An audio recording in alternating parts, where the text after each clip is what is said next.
बिस्मिल्लाहिर्रहमानिर्रहीम। अस्सलाम वालेकुम दोस्तों, मैं Israr benefits for all peoples YouTube channel में फिर से आपका एक बार खैर मकदम है। दोस्तों, आज का टॉपिक है बेंटली कार, उसका इंजन कैसे रिमूव करें। तो आप देख सकते हैं ये इंजन है और ये गाड़ी है। तो इसको रिमूव करने के लिए देखिए साइड का सस्पेंशन जो है इस तरह से खोला गया है। ये देखिए बेंटली, और ये सस्पेंशन खोलने के बाद में इसका रफ भी साइड का खोला गया है और आगे का बम्पर भी खोला गया है। ये देखिए बम्पर और रफ सब यहाँ रखा गया है।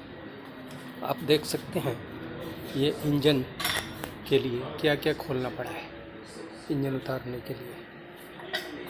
अब आप देखिए ये पूरा कंप्लीट इंजन उतारा गया है गियर बॉक्स के साथ में।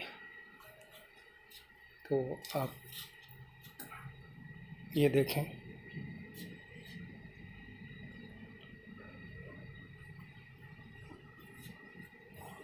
ये इतना पार्ट्स आगे का खोल करके, और अगर बम्पर नहीं खोला जाता आगे से तो फिर बहुत ही मुश्किल से निकलता है ये। अब आप ये देखिए, ये दूसरी साइड का सस्पेंशन आपको दिखा रहा हूँ। तो इस तरह से आप बेंटली गाड़ी का, कार का इंजन और गियर बॉक्स टोटल उतार सकते हैं।